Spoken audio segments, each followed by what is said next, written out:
नमस्कार दोस्तों, तो हम आ चुके हैं हमारे सिविक्स के 10वें अध्याय पे, जो कि हमारा आखिरी अध्याय, और इसमें हम बात करेंगे कानून और सामाजिक न्याय के बारे में। ठीक है, हमने सारे चैप्टर्स एक एक करके बेसिक से हमने शुरू किया था कि किस तरीके से कानून काम करता है, किस तरीके से न्यायपालिका काम करती है, सामाजिक न्याय क्या होता है, बहुत सारी चीजों के बारे में हमने पढ़ा था, हमारी बेसिक राइट्स क्या होती है। अब हम आ चुके हैं एक तरीके से कानून की इम्प्लीमेंटेशन पे। ठीक है, देखा जाए तो हम इस चैप्टर में बात करेंगे कानून और सामाजिक न्याय की। ठीक है, तो देखो, याद करो कि आपने 7th क्लास के चैप्टर में पढ़ा था शर्ट की स्टोरी। ठीक है, आप बोलोगे हमको अभी का तो याद नहीं रहता मैडम, आप कहाँ 7th क्लास। कोई बात नहीं, मैं समझती हूँ। तो देखो, 7th क्लास की स्टोरी में हमने क्या पढ़ा था, हमने पूरी प्रोसेस देखी थी कि किस तरीके से खेतों में कॉटन उगाया जाता है, उस कॉटन को प्रोसेस किया जाता है, फिर उसको उसके धागे बनाए जाते हैं, फिर उसके बाद में वो मिलों तक पहुंचते हैं, मिलों में वो मशीनों में जाते हैं, मशीनों में ऐसे हमने क्या करी थी, धीरे धीरे पूरी प्रोसेस देखी थी। तो शुरुआत हुई थी कॉटन उगाने से खेतों में, और फिर कहाँ तक गई थी, जब एक व्यक्ति उस शर्ट को, उस कॉटन से बने शर्ट को एक व्यक्ति क्या होता है, खरीद रहा होता है, खरीद के पहन रहा होता है। ठीक है, ऐसी हमने पूरी प्रोसेस देखी थी। अब जब हमने प्रोसेस देखी तो हमने ये भी देखा कि हर स्टेप, हर प्रोसेस को पूरा करने के लिए कोई व्यक्ति होते हैं। ठीक है, जैसे कि खेतों में फार्मर्स होते हैं। ठीक है, फिर उसके बाद में जब उनको खेतों से प्रोसेस किया जाता है तो वहां पे कुछ लोग होते हैं। फिर जब उनको धागा बनाया जाता है वहां कुछ लोग होते हैं, है ना। तो ऐसे ही फिर उनको डाई किया जाता है, वहां कुछ लोग होते हैं। ठीक है, फिर उनको जब बुना जाता है वहां कुछ, तो ऐसा हमने देखा था कि हर प्रोसेस पे कुछ व्यक्ति होते हैं। अब देखो, मार्केट क्या होता है ना, मार्केट किस बेसिस पे चलता है, survival of the fittest, Charles Darwin की थ्योरी पे। क्या होता है कि भैया, अगर हमको आगे बढ़ना है तो हमको दूसरे व्यक्ति का नुकसान देखना पड़ेगा, क्योंकि जाहिर सी बात है कि अगर मुझे कमाना है तो मुझे कस्टमर से पैसा लेना पड़ेगा, कस्टमर से ऐसा पैसा लेना पड़ेगा कि मुझे प्रॉफिट हो सके।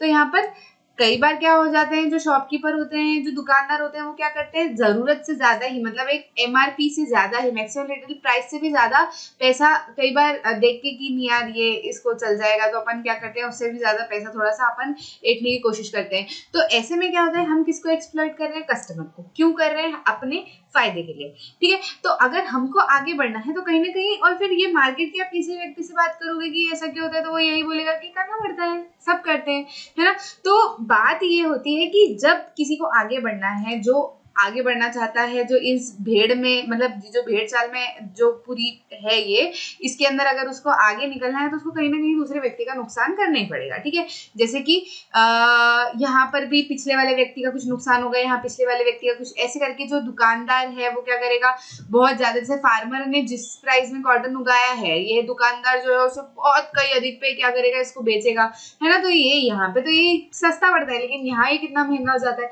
तो कहीं ना कहीं ये हम देखते हैं कि अगर आगे बढ़ना है, या फिर जो प्राइवेट, अब ये जो चीज है ये क्या है, प्राइवेट ही है, कोई गवर्नमेंट ओरिएंटेड तो होती नहीं है। अब चूंकि ये प्राइवेट है तो हर व्यक्ति अपना पर्सनल मुनाफा देखता है। तो अगर उसको मुनाफा करना है तो दूसरा व्यक्ति जो है जिससे वो मुनाफा ले रहा है उसको तो किल्लत पड़नी है। ठीक है, लेकिन कई बार ऐसा हो जाता है कि जो व्यक्ति कमजोर होता है ना, जैसे कि डेली वेज वर्कर, मजदूर, इन लोगों को भी इसकी मार सहनी पड़ती है। ठीक है, क्योंकि जो बड़ा व्यक्ति है वो प्रॉफिट कमाना चाहता है। अब जैसे कोई फैक्ट्री, मील का कोई ओनर है ना, मील के ओनर को पैसा मिला, मान लो सारा कुछ सामान बेच के, जो भी उसने कपड़ा वपड़ा बनाया उसको बेच के उसको कुछ पैसा मिला। ठीक है, अब उस पैसे में से अगर वो बहुत ज्यादा पैसा वर्कर्स में बांट देता है, ये देख के कि अरे यार इन्होंने कितनी मेहनत की है, चलो दे देते हैं, ज्यादा दे देते हैं करके, तो फिर क्या होगा, ओनर के पास में ज्यादा पैसा नहीं बचेगा। तो ऐसे में जब ओनर को लालच आता है ना प्रॉफिट कमाने का, तो वो क्या करते हैं कि जो मिनिमम प्राइस भी जो होती है ना, जो मजदूरों को देनी चाहिए, वो उस प्राइस में से भी अपना पैसा रख लेते हैं, और बहुत ही कम दाम जो है वर्कर को उनकी मेहनत का मिलता है। इसको कहते हैं एक्सप्लॉयटेशन एट वर्क साइट। ठीक है, तो ये क्या होता है, उनका नुकसान हो रहा है, वर्कर्स बेचारे जो दिन रात भी काम कर रहे हैं, मेहनत कर रहे हैं, पैसे कमाने के लिए कर रहे हैं, उनको एक्सप्लॉइट कर दिया जाता है। ठीक है, तो ये चीज ध्यान रखने के लिए कि ये चीज ना हो, कानून बने हैं, मिनिमम वेजेस पे कानून बने हैं कि क्या कम से कम दाम होने चाहिए, कम से कम इतने दाम तो होने ही चाहिए जो वर्कर्स को मिले। तो इस पर भी सरकार ने, भारत सरकार ने क्या किए हुए हैं, कानून बनाए हुए हैं। उन कानूनों के बारे में हम इस चैप्टर में पढ़ने वाले हैं। किस तरीके से एक्सप्लॉयटेशन होता है, और सिर्फ वर्कर्स ही नहीं, हर स्टेज पे, जैसे कि वर्कर्स है, वर्कर्स से बड़े प्रोड्यूसर्स हैं, ठीक है, उनसे बड़े और आगे हैं, तो हर स्टेप पे जो बड़ा बड़ा व्यक्ति आता है, पीछे पीछे वाले का क्या होता है, थोड़ा थोड़ा नुकसान होते जाता है। तो नुकसान एक हद तक ठीक होता है कि भैया चलो सामने वाले को भी पैसा कमाना है, लेकिन ऐसा ना हो कि जरूरत से ज्यादा ही दूसरा व्यक्ति जो है वो दब जाए और अपना जो है पैसा ना निकाल पाए, या फिर उसको जो है अपनी मेहनत का ही दाम ना मिले। ये चीज रखने के लिए कानून बनाए गए हैं। उन कानूनों के बारे में हम इस चैप्टर में पढ़ने वाले हैं। उसके पहले एक बुद्धिशीलता प्रश्न हमारे पास में आ जाता है कि भैया ये कानून बनाना जरूरी क्यों है, क्यों हमें न्यूनतम मजदूरी पर कानून की आवश्यकता है। ठीक है, ये चैप्टर का सार है कि ये चैप्टर पढ़ने की हमको क्यों जरूरत है। चैप्टर पढ़ने की हमको इसीलिए जरूरत है ताकि क्या हो सके, यह सुनिश्चित करने के लिए कि श्रमिकों को कम भुगतान नहीं किया जाता हो। जो श्रमिक है उनको मिनिमम भुगतान तो किया जाए, उससे ज्यादा अगर ओनर को लग रहा है कि नहीं यार इन्होंने मेहनत की है, देना चाहिए तो बिल्कुल दे, लेकिन कम से कम इतनी मार्जिन का तो पैसा होना चाहिए कि नहीं, इन्होंने इतनी मेहनत की तो इतना पैसा तो मिलना चाहिए। ठीक है, यदि हाँ तो आपको पहले लिखना है हाँ, मजदूरी पर हमको क्या है, न्यूनतम मजदूरी पर कानून की आवश्यकता है, क्योंकि क्या हो, यह सुनिश्चित करने के लिए कि श्रमिकों को कम भुगतान नहीं किया जा सके। ऐसे पूरा वर्ड टू वर्ड प्रॉपर से आंसर लिखेगा। ठीक है, और खुद के भी समझने के लिए काम आएगा, क्योंकि अब चैप्टर समझने में हमको इस चीज की बहुत जरूरत है। कानून की आवश्यकता के बारे में बात करते हैं। जैसा कि हमने देखा कि हर जगह शोषण होता है, तो कानून यह सुनिश्चित करते हैं कि शोषण जैसी अनुचित प्रथाओं को रोका जा सके। ऐसे कानून भी है जो बाजार में उत्पादकों और उपभोक्ताओं की रक्षा भी करते हैं, सिर्फ मजदूरों की नहीं, उपभोक्ता यानी कि कंज्यूमर। जैसे कि मैं अगर बेच रही हूँ, मैं दुकानदार हूँ और आप लेने वाले हैं, तो मैं क्या हूँ, उत्पादक समझ लो मुझे आपके लिए, और आप क्या है, उपभोक्ता हैं। ठीक है, तो आप कंज्यूमर हैं, तो हमारे लिए भी जो है समझ लीजिए, अगर हम अपनी अपनी ऐसी जगह बताते हैं तो उस हिसाब से इनका भी शोषण ना हो, तो उनके लिए भी क्या हो, कानून बनाए गए हैं। ठीक है, ऐसे कई सारे कानून हैं। ऐसा क्यों होता है ये भी थोड़ा सा हमें जानना जरूरी है, क्योंकि देखो क्या होता है ना मार्केट में कि कोई व्यक्ति कमजोर है, ठीक है, अब जब वो पैसा कमाने के लिए आया है, कई बार ऐसा होता है कि गांव से भी लोग आते हैं सिटी की तरफ पैसे कमाने के लिए। अब जब वो आते हैं ना, तो कुछ नहीं से कुछ होना बेहतर समझते हैं।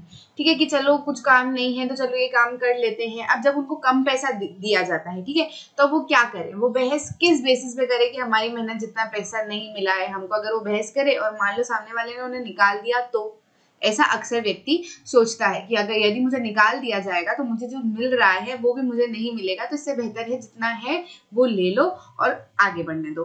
ठीक है, तो ये एक अपनी पर्सनल साइड हो जाती है, लेकिन एक नैतिकता के रूप में यदि आप आगे जाके उत्पादक बनते हैं, या आप किसी कंपनी के ओनर बनते हैं, या मिल के ओनर बनते हैं, तो ये हमारी जिम्मेदारी होती है कि कोई व्यक्ति हमारे पास में आया है, काम करने के लिए आया है, वो व्यवस्थित काम कर रहा है, समय से काम कर रहा है, और जितना काम उसे करना चाहिए उतना काम वो हमें करके दे रहा है, तो हमारी भी रिटर्न में जिम्मेदारी बनती है कि हम भी उन्हें क्या करें, उतना पैसा दें जितनी वो मेहनत कर रहे हैं। क्योंकि कल को हम भी यदि उनकी जगह पर होते हैं तो ये हमारा भी एक्सप्लॉयटेशन होगा, क्योंकि उनके पास में भी उनका परिवार होता है खिलाने के लिए।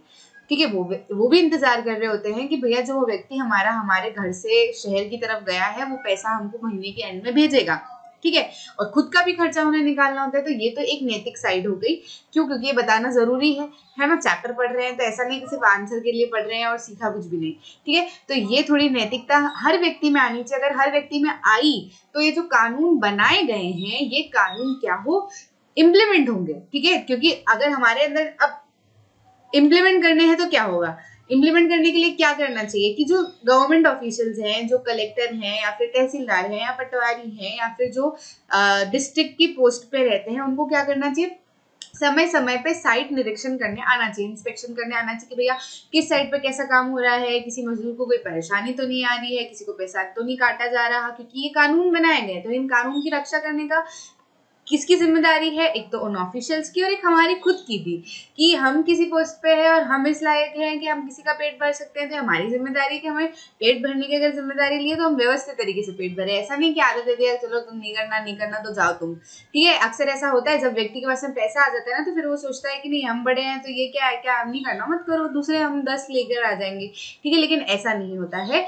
हर व्यक्ति की अपनी मजबूरियां होती है और हर व्यक्ति की अपनी जरूरतें होती है, इसको देखकर भी काम करना चाहिए। और गवर्नमेंट ऑफिशियल्स को भी चाहिए कि यदि कानून बनाए गए हैं तो पर्टिकुलर साइट्स पर आए, थोड़े थोड़े समय में साइट्स में आए और देखें कि क्या चल रहा है, कोई वर्कर एक्सप्लॉइट तो नहीं हो रहा, किसी को कोई परेशानी तो नहीं हो रही, किसी को कोई हैरेस तो नहीं किया जा रहा, या फिर साइट पर प्रॉपर सेफ्टी प्रोटेक्शन है कि नहीं, मेजर्स लिए जा रहे हैं कि नहीं तो पता चल रहा है कि ऊपर से गिट्टियां गिर रही हैं, मजदूरों को ही लग रही हैं, उनको सेफ्टी के लिए हैट्स भी नहीं दिए जा रहे, वो जो येलो कलर के प्रोटेक्ट करने के लिए हैट्स होते हैं ना, वो भी नहीं दिए जा रहे हैं, या फिर अगर कहीं डाई वाली कोई सी मील है तो उनमें ग्लव्स नहीं दिए जा रहे हैं, उनके हाथ ही इन्फेक्ट हो रहे हैं।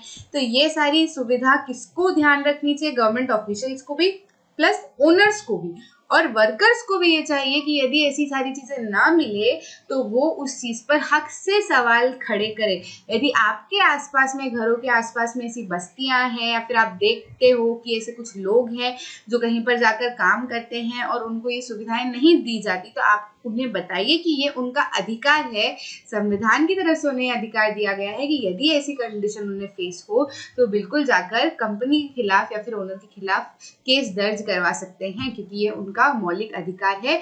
और ये ओनर की भी परम जिम्मेदारी है कि जो वर्कर्स आए हैं उनके यहाँ काम करने के लिए, उनकी सेफ्टी का ध्यान वो रखे, ठीक है। तो एक वजह हमें समझ में आ गई कि क्यों कम दाम दिया जाता है, ये भी समझ लिया, और क्यों कम दाम लिया जाता है ये भी हमने समझ लिया, क्योंकि उनकी मजबूरी होती है, लेकिन मजबूरी का फायदा हमें नहीं उठाना है, ये भी हमने सीख लिया। और इन चीज का ध्यान रखेगा कौन? गवर्नमेंट ऑफिशियल्स और पर्टिकुलर वर्कर। और यदि उत्पादक को भी समझ में आ जाता है कि नहीं यार ये हमारी जिम्मेदारी है, ये वर्कर हमारे लिए काम करने के लिए आए हैं, तो उन्हें भी ध्यान रखना जरूरी है, ठीक है। आगे बढ़ते हैं और समझते हैं कि आगे वाली चीज हमारी क्या कह रही है। अहमदाबाद के कपड़ा मिलों की यदि हम बात करें तो बिजली घरों या जो पावर लूम्स होते हैं से प्रतिस्पर्धा का सामना करते हुए कपड़ा मिलों के श्रमिकों के पास नौकरी की कोई सुरक्षा नहीं है और अक्सर मिल मालिकों द्वारा उनका शोषण किया जाता है।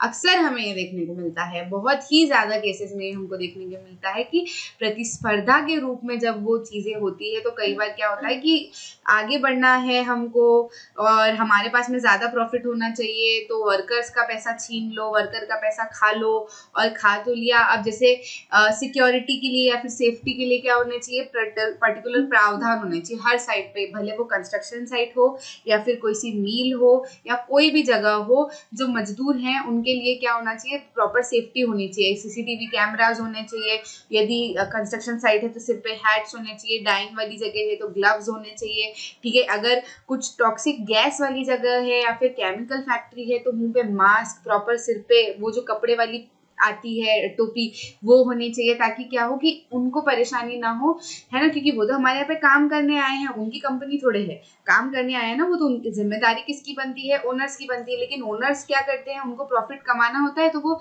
ऐसी सुरक्षा करवाने वाली चीजों पर क्या करते हैं, पैसा खर्च नहीं करते हैं, जिसमें क्या होता है कि अक्सर मालिकों द्वारा उनका शोषण किया जाता है। इसको दूसरे शब्दों में कहे तो शोषण नहीं कह रहे हैं ना, कि भैया आपके लिए वो काम कर रहे हैं और आप रिटर्न में उनकी सुरक्षा के लिए भी कोई व्यवस्था नहीं कर रहे हो, क्योंकि आपको प्रॉफिट कमाना है। ऐसा मुनाफा कमाया किस काम का? ऐसी स्थिति में कई बार मजदूरों की मौत हो जाती है, उनको बहुत सारी इंजरीज हो जाती है, हाथ पैर में लग जाती है, जिससे वो जीवन भर काम ही नहीं कर पाते हैं और उनको उस चीज का मुआवजा भी नहीं दिया जाता। तो यदि आप ऐसे घर से हैं जहां पर आप लोग वेल वर्स्ड हैं, आपकी मिलें हैं या फिर आपकी बड़ी कंपनियां हैं, तो आप भी इन चीजों का ध्यान रखें, इस चीज से सीखें। ये जो चैप्टर हमें दिए गए हैं ना, हमारे इसमें डाले गए हैं, ये इसीलिए डाले गए हैं ताकि हमारे अंदर थोड़ी सी वो चीज आए कि नहीं यार, इनकी सुरक्षा भी हमारी जिम्मेदारी है। ये ऐसा नहीं कि ये अपने घर घर से टोपियां ले लेकर आएंगे, वो तो आए हैं, वो अपना पूरा, उनके पास में जो स्किल्स है या स्किल्स अगर नहीं है तो जो वो हाथ से काम कर सकते हैं, जो फिजिकली वो काम कर सकते हैं, वो आपको काम करके देंगे। लेकिन रिटर्न में ये हमारी जिम्मेदारी बनती है कि हम उनका भी पूरा ध्यान रखें। सिर्फ प्रॉफिट ओरिएंटेड होना सही बात नहीं है, थोड़ा सा पार्ट हमें निकालना चाहिए ताकि इनका क्या हो, इनकी सेफ्टी का ध्यान रखा जा सके। ठीक है, तो ये अहमदाबाद की कपड़ा मिल मजदूरों के बारे में बात हो गई। उसके बाद में कानून का क्रियान्वयन यानी कि एनफोर्समेंट।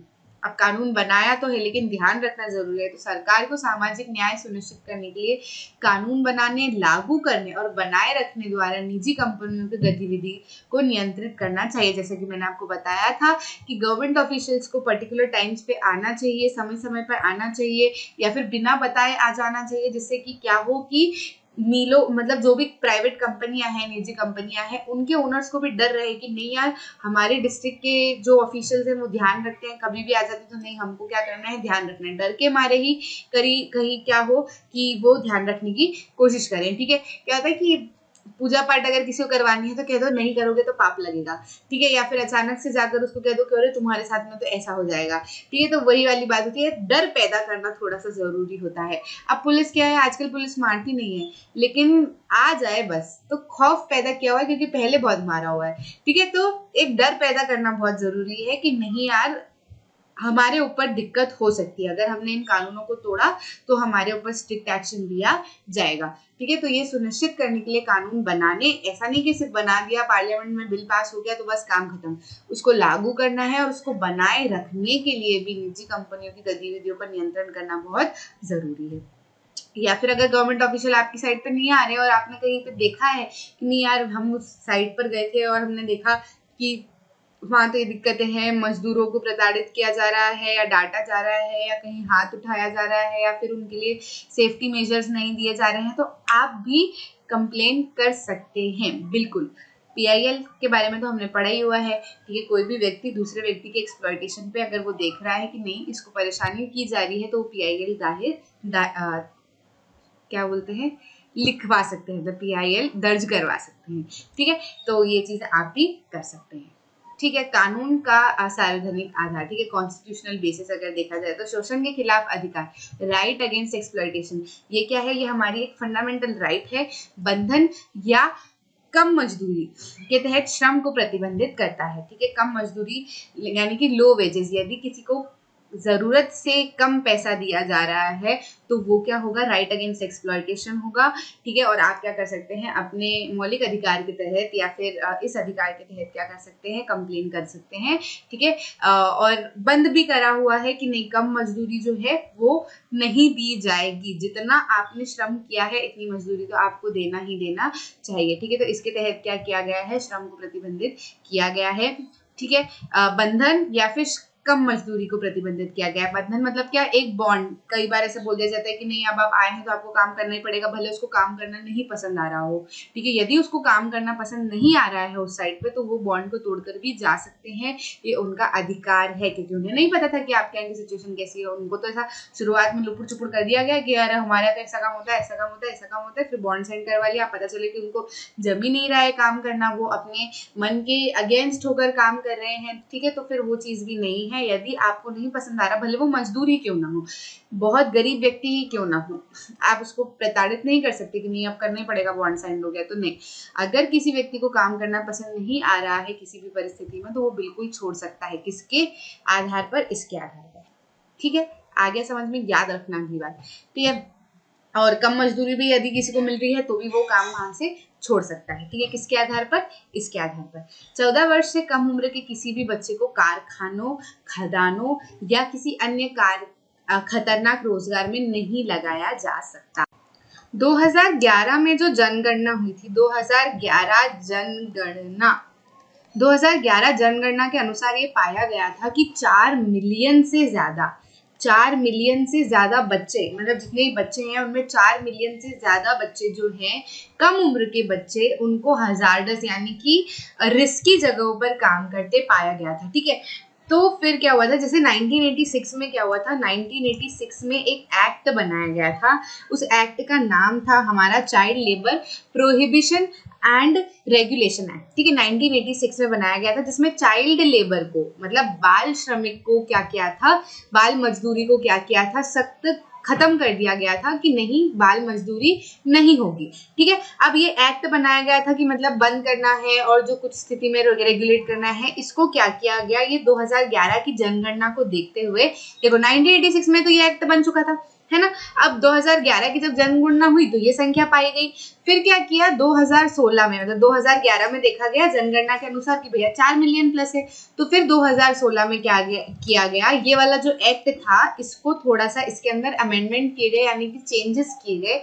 क्या कहा गया कि सबसे पहली बात तो ये कही गई कि जो 14 से कम एज के बच्चे हैं, मतलब 14 से कम एज के बच्चे जो हैं उनको तो करना ही नहीं है, काम कहीं पर करते हुए पाए ही नहीं जाने चाहिए। किसी भी कंडीशन में 14 से कम उम्र के बच्चों को काम करते नहीं देखा जाना चाहिए। लेकिन जो 14 से 18 साल के बच्चे हैं, ये सारा 2016 के इसमें पाया गया कि 14 से 18 साल के जो बच्चे हैं वो क्या कर सकते हैं, थोड़ा बहुत काम कर सकते हैं। जैसे किसी को अपना खर्चा उठाना है या बहुत गरीब है तो फिर वो लोग काम कर सकते हैं, लेकिन रिस्की जगह पर काम नहीं होना चाहिए। कहाँ पर नहीं काम होना चाहिए, रिस्की जगहों पर काम करते हुए नहीं पाना चाहिए। जैसे कि पटाखे की फैक्ट्री, केमिकल की फैक्ट्री, कंस्ट्रक्शन साइट, ऐसी जगह पर जहाँ पर लगने की डर हो, इंजरी की डर हो, ऐसी जगह पर उनको काम करते हुए नहीं देखा जाना चाहिए। हालांकि रेस्टोरेंट में, ठीक है, कहीं छोटी मोटी जगहों पर, किताबों की दुकानों पर, ऐसी जगह पर 14 से 18 साल के बच्चे अपना खर्चा निकालने के लिए, परिवार को सहायता करने के लिए थोड़ा बहुत काम कर सकते हैं, लेकिन रिस्की जगहों पर काम नहीं होना चाहिए। और 14 से नीचे के बच्चे तो कपड़ों की दुकानों पे, किताबों की दुकानों पे कहीं भी काम करते हुए पाए ही नहीं जाने चाहिए। 14 से 18 साल के बच्चे कर सकते हैं, ऐसा 2016 के एक्ट में कहा गया। ठीक है, और ऐसा पाया गया कि अब देखो, मान लो इससे अपोजिट देखा गया कि 14 से कम उम्र के बच्चे को देखा गया कि वो कहीं पे काम कर रहा है, या 14 से 18 साल के बच्चे को देखा गया कहीं फैक्ट्री में काम कर रहा है, कोई हजारडस जगह पे काम कर रहा है, तो फिर क्या किया जाएगा, तो फिर ये किया जाएगा, सजा क्या होगी, सजा जो होगी वो 6 महीने से 2 साल तक की सजा हो सकती है जो भी काम करवा रहा है उसको। और क्या हो सकता है, 20,000 से 50,000 तक का जुर्माना जो है उनको भरना पड़ सकता है। ठीक है, मतलब वो उन्होंने किस स्तर का काम किया गया है उस पे ये रेंज जो है वो डिपेंड करती है कि भैया बहुत ही ज्यादा कंडीशन में या फिर बच्चों को बहुत ही दिक्कत ही हो गई, उस हिसाब से ज्यादा पनिशमेंट दी जाएगी, नहीं तो फिर थोड़े बहुत पनिशमेंट में उनको क्या कर दिया जाएगा, रिहा कर दिया जाएगा। ऐसा जो है बताया गया था। और अगर देखो, अगर आपको कहीं पे देखने को मिलते हैं ना ऐसे बच्चे कि मान लो 14 से कम उम्र के बच्चे मिल रहे हैं, तो फिर आप कंप्लेन कैसे करोगे, कैसे बताओगे। आप मान लो कि आप पुलिस स्टेशन चले गए, वहाँ के थाने वालों ने बोल दिया हमें क्या करना जाने दो, तो आप क्या कर सकते हो, एक गवर्नमेंट की ऑफिशियल वेबसाइट है pencil.government.in, gov.in, ये वेबसाइट ध्यान रखना, पेंसिल का फुल फॉर्म है। ठीक है, तो ये pencil.government.in पे आप क्या कर सकते हो, कंप्लेन कर सकते हो, बता सकते हो कि आपने कहाँ पर क्या देखा, बच्चे को देखा या किस तरीके से काम करते देखा, फोटोज क्लिक करके अटैच कर सकते हो। ठीक है, वो साइट के बारे में आप जाकर देख सकते हो। अगर कहीं भी आपको ऐसा देखने को मिल रहा है, आपका खून खौल जाए कि नहीं हमको तो रिया मैडम ने पढ़ाया था कि ऐसा नहीं होना चाहिए या वैसा नहीं होना चाहिए, तो फिर ये बच्चा यहाँ कहाँ कंप्लेन करूँ, पुलिस वाला नहीं सुनेगा, मम्मी पुलिस स्टेशन नहीं जाने देगी, पापा मना कर देंगे, सिंपल अपना लैपटॉप फोन खोल लेना और फोन पे जाकर बच्चे की फोटो देख लेना, वीडियो बना लेना, ताकि आपके पास में प्रूफ रहे, क्योंकि आजकल बिना प्रूफ के कुछ भी काम नहीं चलता। आप अच्छे से अपना प्रूफ रखना और फिर क्या करना, सीधे वहां पर एक अपनी कंप्लेंट डाल देना कि हमने यहाँ इस बच्चे को इस कंडीशन में काम करते हुए देखा गया है, तो तुरंत एक्शन लिया जाएगा। ठीक है, इतना समझ में आया। 2017 में ये जो है एक और चीज रहेगी कि 2017 में जो है ये बनाई गई थी। ठीक है, ये साइड। ठीक है, आगे बढ़ते हैं और समझते हैं कि ये जो लापरवाहियां हैं मजदूरों की स्थितियों को लेकर, इसके ऊपर एक बहुत बड़ी त्रासदी भारत ने झेली थी, जिसको कहा जाता है भोपाल गैस ट्रेजेडी। और ये सिर्फ 8th क्लास में नहीं, आपको आगे वाली क्लासेस में भी कई बार ये कहानी जो है आएगी केस स्टडी के रूप में, तो आप इसको बहुत अच्छे से गांठ करके समझ लेना। आइए मैं कहानी के तौर पे आपको बताऊंगी। देखो, यूनियन कार्बाइड करके, क्या नाम था, यूनियन कार्बाइड करके एक कंपनी थी भोपाल में। ठीक है, ये कंपनी जो है ये बहुत सारी दूसरी कंट्रीज में भी है, बहुत सारे देशों में भी है, भारत में भी थी। किस सिटी में थी, भोपाल में थी।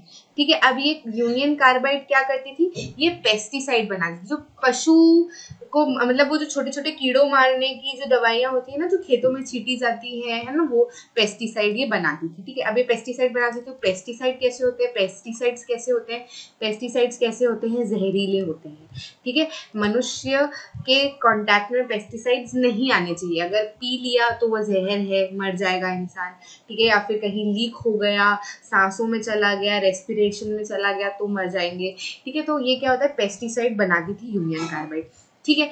तो 2 दिसंबर 1984, ऐसा पूरा दिमाग में ऐसे चलाओ, यूनियन कार्बाइड करके एक कंपनी थी भोपाल में, बहुत सारी कंट्रीज में थी, भारत में भोपाल में स्थापित थी, पेस्टिसाइड वो बनाती थी। अब ये पेस्टिसाइड कैसे याद रखोगे क्या बनाती थी, तो ये याद रखना कि भोपाल की इस ट्रेजेडी में क्या हुआ था, मरे थे बहुत सारे लोग, बहुत सारे लोगों की जान गई थी।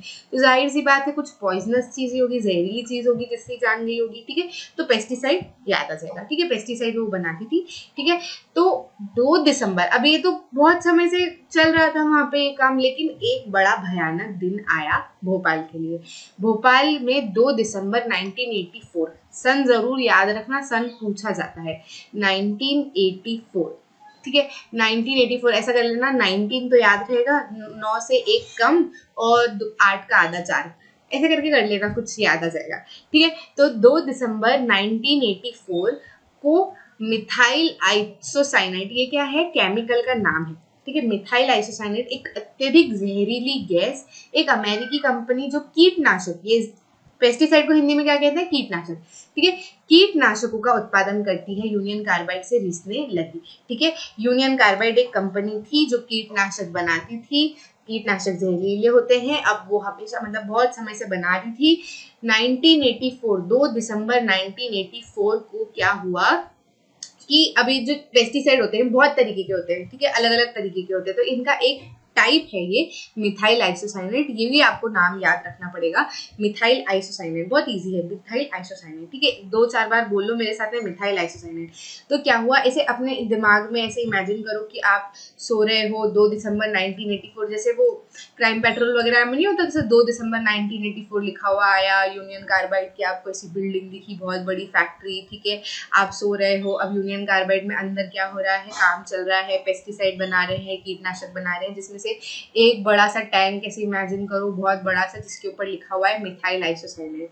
ठीक है। तो क्या हुआ, 2 दिसंबर 1984 की रात को मिथाइल आइसोसाइनेट जो है वो लीक करने लगी। ठीक है। लीक करने लगी मतलब जो गैस थी वो बाहर निकलने लगी, कंपनी के बाहर निकलने लगी और पूरे शहर में फैल गई। अब आप सोचो कि लोग आपको इधर उधर दिख रहे हैं, खांसते हुए दिख रहे हैं, गला घोटते हुए दिख रहे हैं, अचानक से सोते सोते उठ गए। ठीक है। घबराने लगे, मरने लगे कुछ लोग, ऐसी रोंगटे खड़े हो गए। ठीक है। तो ऐसी सारी चीजें भोपाल में वाकई में हुई थी। आप इमेजिन करोगे ना अगर, तो आपको चीजें याद भी रहेंगी, आपको रटने की जरूरत नहीं पड़ेगी। लेकिन आप सोचो कि ऐसा ऐसा हुआ था भोपाल में 2 दिसंबर 1984 की रात को, अचानक से लोग सो रहे थे और अचानक से ऐसा हुआ कि लोगों ने चुटकी बजाते सेकंड्स में अपने पूरे पूरे परिवार गवा दिए। लोग घबरा कर बाहर आने लगे, बाहर और आए तो फिर और ज्यादा गैस के कांटेक्ट में आए, क्योंकि जाहिर सी बात है घर से ज्यादा गैस और बाहर ही थी, अगर घर तक आई तो बाहर तो ज्यादा ही होगी। लोग घबराए, अब अचानक से पता चलेगा एकदम से कुछ ऐसी चीजें होगी तो लोग दौड़कर बाहर ही जाएंगे, तो उसमें से और उनके कांटेक्ट में आए और उन्होंने क्या किया, धीरे धीरे करके अपना दम तोड़ना शुरू किया। हादसे से बच्चे बुरी तरह प्रभावित हुए, क्योंकि बच्चों का इम्यून सिस्टम तो और कमजोर होता है, बच्चे तो और कमजोर रहते हैं, तो हादसे में बच्चे बहुत बुरी तरीके से ग्रसित हुआ। आप जैसे पिक्चरों में यहाँ पर देख पा रहे हैं, ऐसी हालत अधिकतर लोगों की हो गई। ठीक है। इसका इम्पैक्ट क्या पड़ा। ठीक है। एक उत्तरजीवी सर्वाइवर को यह याद है, उनकी आंखें जल रही थी। ठीक है। मतलब एक जो व्यक्ति थी, जो लेडी थी हमारी एनसीईआरटी में, उनका थोड़ा सा स्टेटमेंट दिया हुआ है कि कुछ लोग बचे भी थे, ऐसा नहीं कि सारा पूरा भोपाल ही खत्म हो गया था, बहुत सारे लोगों ने जाने गंवाई थी। 3 दिनों में कितनी 8,000 से ज्यादा लोगों की मौत हो गई थी। ठीक है। लेकिन बहुत सारे लोग जिंदा भी बच पाए, कुछ लोग जो है वो पीड़ित हो गए थे, हाथ पैर काम करना बंद कर दिए थे, लेकिन जिंदा रह गए, व्हील चेयर पे रह गए। ठीक है। तो ऐसी स्थिति उनकी हुई, मतलब बहुत ज़्यादा उनको प्रभावित हुए वो, लेकिन मौत नहीं हुई बहुत सारों की।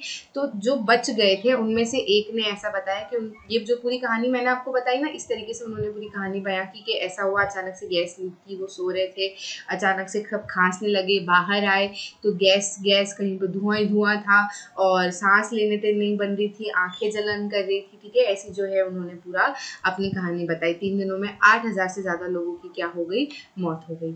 ठीक है, और देखा जाए तो बच्चे अजीबोगरीब असामान्यताओं के साथ में पैदा हुए थे। ठीक है, अब जैसे जो लोग थे, जैसे वहाँ के लोग थे, लेडीज जेंट्स थे, अब उनके अंदर जहरीली गैस जा चुकी थी। ठीक है, कैसे तो भी करके वो बच तो गए थे, लेकिन कहीं ना कहीं उनके शरीरों पर बहुत इम्पैक्ट पड़ा था। कुछ महिलाएं गर्भवती थी, कुछ महिलाएं बाद में गर्भवती हुई।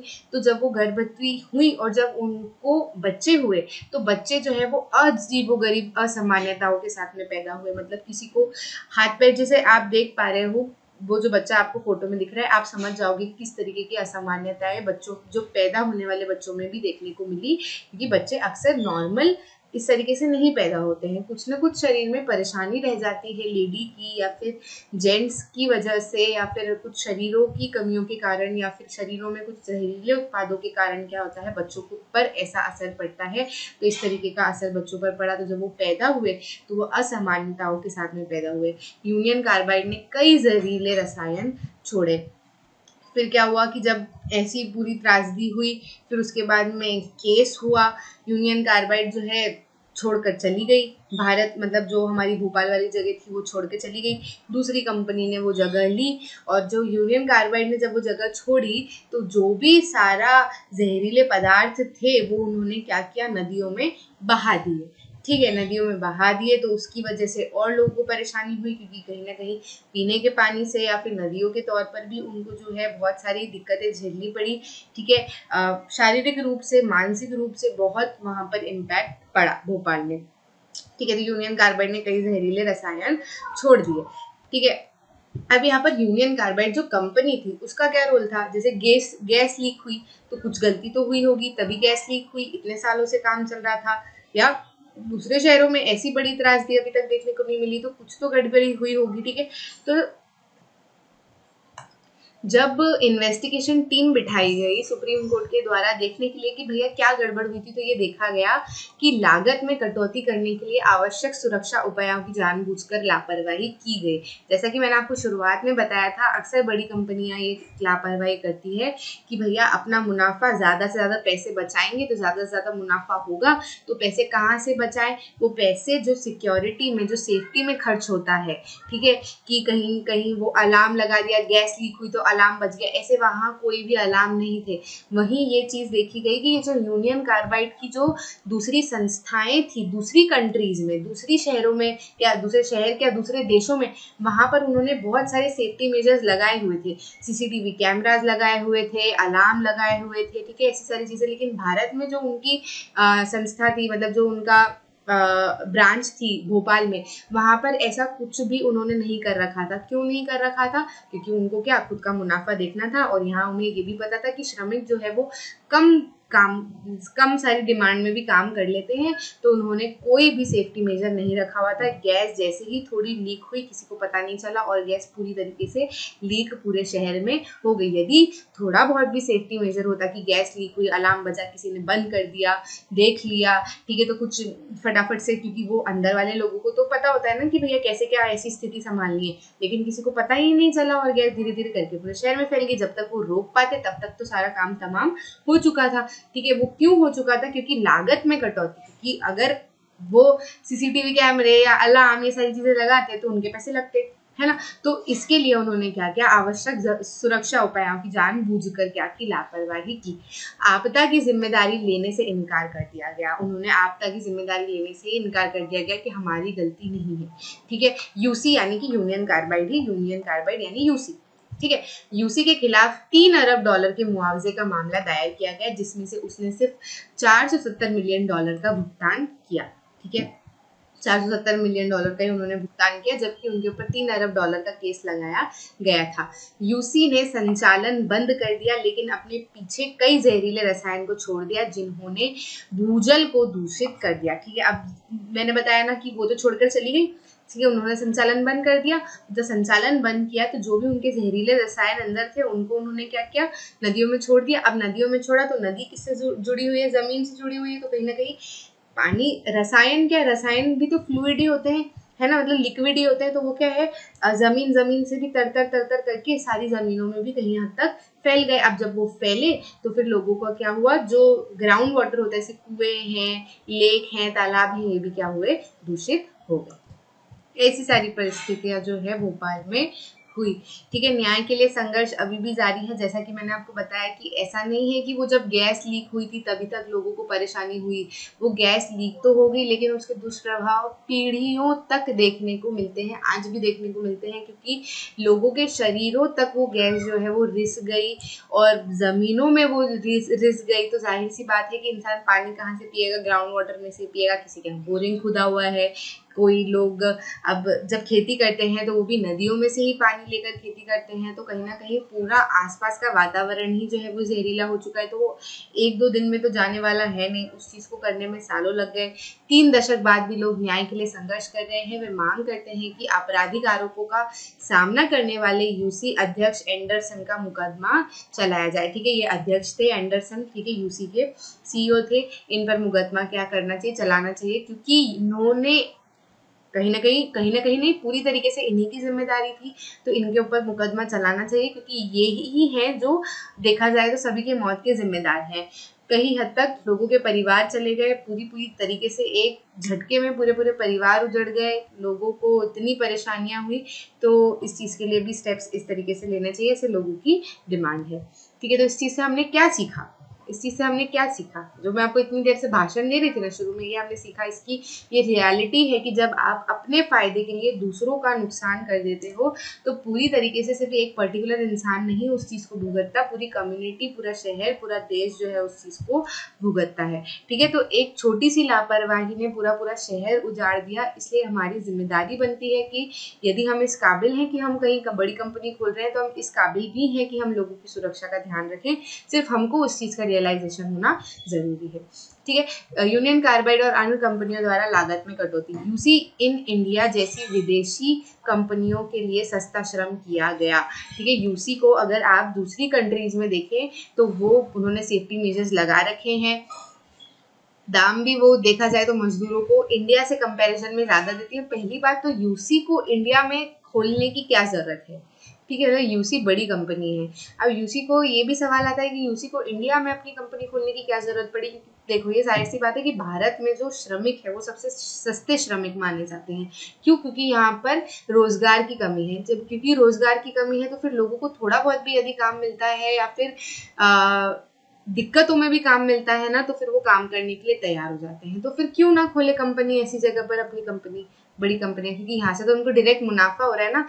दूसरे देशों में जब वो अपनी कंपनियां खोलते हैं तो उनको, जो उनके वर्कर्स हैं उनको ज्यादा पैसा देना पड़ता है। ठीक है, तो मतलब उन्होंने जो कमाया उसमें से वर्कर्स का पैसा जो है वो ज्यादा कटता है। अब भारत में जब वो कमाते हैं, इतना ही कमाते हैं, तो यहाँ पे श्रमिकों को क्या करना पड़ता है, कम पैसा देना पड़ता है। और अगर वो ऐसी सेफ्टी इंफ्रास्ट्रक्चर, मतलब जो बिल्डिंगों की मरम्मत और इन सब पे भी ध्यान नहीं दे तो भी यहाँ पे काम चल जाता है।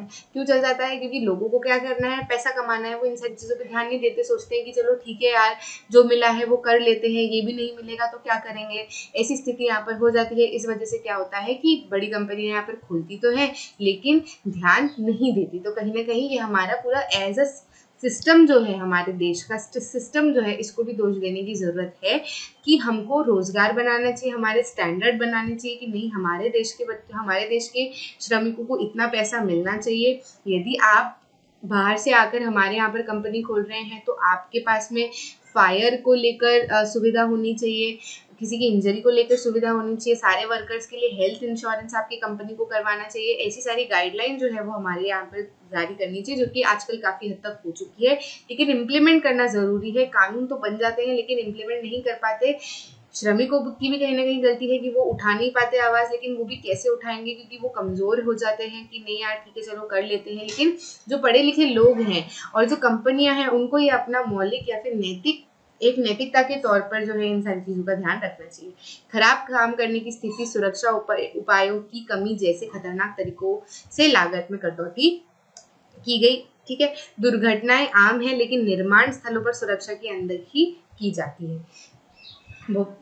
भोपाल और वेस्ट में यूसी की सुरक्षा व्यवस्था, ठीक है। पश्चिम वर्जीनिया में अगर मैं देखा, जैसे मैं आपको बताई थी ना, तो एक एग्जांपल है पश्चिम वर्जीनिया का, वेस्टर्न वर्जीनिया का, में चेतावनी प्रणाली निकासी योजना है। वहां पर चेतावनी दी जाती है, अगर जैसे कुछ थोड़ा बहुत गड़बड़ हुई वैसे अलार्म्स बजने लगते हैं, चेतावनी दी जाती है, और निकासी की भी योजना है।